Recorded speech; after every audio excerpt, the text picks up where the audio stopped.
Today, I want to talk to you about a friction-free complimentary exam on new clients and patients coming into your practice. I'm Dr. Joel Parker with the Standing Ovation Practice program. I spent 17 years in private practice and the last 20 consulting thousands of independent practice owners just like yourself. Today, I want to talk about the beauty of the complimentary exam, coming into that practice, meeting your staff and the veterinarian, and how powerful that is in creating that long-standing relationship with your client.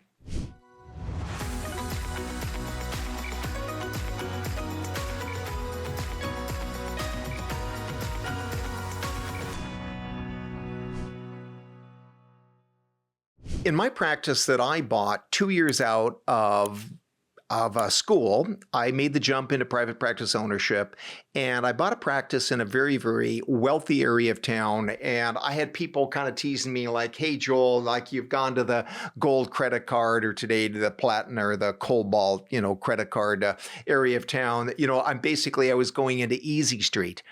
Yet the problem I had with that is that there weren't enough people coming in the door. And after I bought the practice, I did the count of the sheer competition and number of veterinarians around me, and I counted 17 veterinarians within 5 miles of my practice. One was 10 doors down on the same side of the street and a great guy. And sometimes people would mix us up and they'd walk into my practice and say, "Is this, the practice?" We know he's down the street, and vice versa. I guess it begs the question, why didn't we make just one practice? And I think the short answer to the long answer is that, veterinarians were fiercely independent, and many of us will just love practicing the way we love practicing, much to the sacrifice of time off that could be gained by having a partner. Anyway, so, here he was surrounded by 17 other veterinarians in 5 miles, the good guy 10 doors down, another guy a block around the corner, and so forth, so that people have an enormous number of choices to choose for veterinarians. On top of that, I wasn't really doing a lot of marketing. We did have a super cute little terrier dog named Roxy that would hang out in the front window and so forth, and she brought in a couple new clients, and I did have my AHA accreditation sticker that it was stuck in the window and stuff like that. But the bottom line is that it wasn't until I really started marketing the practice, I got over the fixed idea that marketing was unprofessional and unethical and all this kind of stuff that we had back in the day. Once I got over that, we started marketing the practice, and one of the things we started using was a complimentary exam card. And I made sure that I didn't use the 4-letter word free, because I wanted it to be something professional, and I wanted people to have the opportunity to come in and meet myself and my wife, who's also a DVM practicing, and meet the staff and meet this practice that I had purchased and had spent time crafting and taking it from a good practice to a great practice. I just wanted people to come in. So we started handing out these complimentary veterinary practice exams, and lo and behold, before we knew it, we got a bunch of people that were ringing. We had a little spot where the clients could say, "I referred this person in," and so forth, so that we could have a little client gratitude program. We would give away bags of food.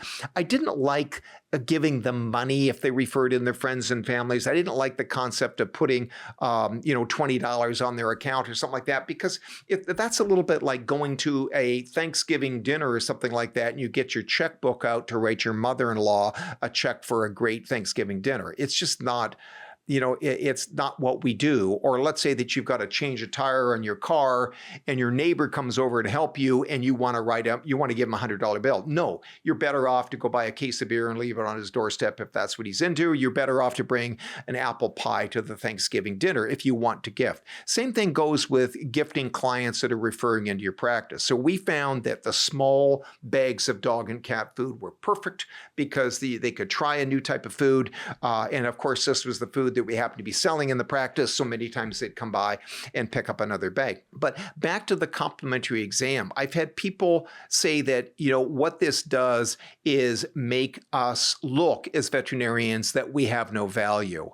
And I strongly disagree with that. I think every client that came in and had that complimentary experience for that 20, 30-minute exam, we all booked further services to be done, and nobody thought that we, were not value it or anything like that. The one thing I do know is that clients cannot judge the value of medical delivery, but as human beings, ourselves included, we can judge the value of the human experience. And what this allowed us to do is to create a high value, very much above and beyond expected experience with potential clients, and it really worked well. We did get some people that thought that was going to include all the vaccines and heartworm medication and fliggy tick products and so forth, and so we had to kind of dispel that idea, but that was very much the exception. What that allowed us to do was to get the client into the exam room. It took the burden off the CSR to be talking about money. And my viewpoint is the CSR receptionist, their job is to answer those phones and now answer the computer calls and text messaging, and their whole job is to get people into the exam room in front of you and I as the veterinarian on duty. And we started creating that wonderful flow that when the phone would ring, the CSR had the opportunity to say, listen, we'd really love to meet your pet. Let's book you a complimentary visit with one of the doctors. No charge. Just come on in. We'd love to meet your dog. It was very much that kind of, leaning over the fence and saying, I'd really love to, see your car in the garage or whatever. It was very much just like an interest flow that would get the client in the exam room. Then what allowed us to do as the veterinarians to go in there and say, hi, who are you? I'm Dr. Joel Parker. Really nice to meet you. I'm the owner of the practice. And who's this little guy? And it allowed you to have that really wonderful interaction with the client and their pet. At no times did the clients think we were not educated or they weren't valuable or anything like that. What they thought is like, wow, what a nice gesture. It's a lot like my accountant or other professionals that I work with. And then they would go ahead and book the next appointment. And that would give us a name that would go into our database that we were allowed then to send emails to and text messaging and start working on that relationship and so forth. Today, you can get into a lot of really fun things by sending YouTube videos and so forth to them. So I'm a big proponent that the front end of your practice is very friction-free. Of note of this, I did meet a veterinarian some years back in the wonderful state of California who did not charge for any exam, not even just the first one, returning rechecks, exams he did not charge for. He was a veterinarian from another country. And his viewpoint was that he was very grateful to have the opportunity that clients would give him to work with their pets. But once they were in the practice, he did charge well for what he did in the back end. And this single doctor, maybe 15 years ago was doing 1.6 million by himself, probably double what other veterinarians were doing at that time.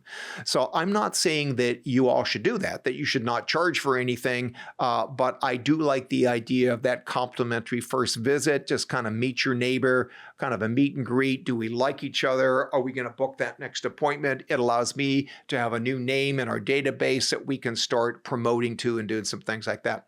So everybody, that's my thoughts on the complimentary exam. Did we lose some money to make some money? Absolutely. But there's that expression, if you start huddling over the nickels, you miss the dollars. I think that fits there. And we did get a lot of amazingly good clients that came in on that complimentary exam.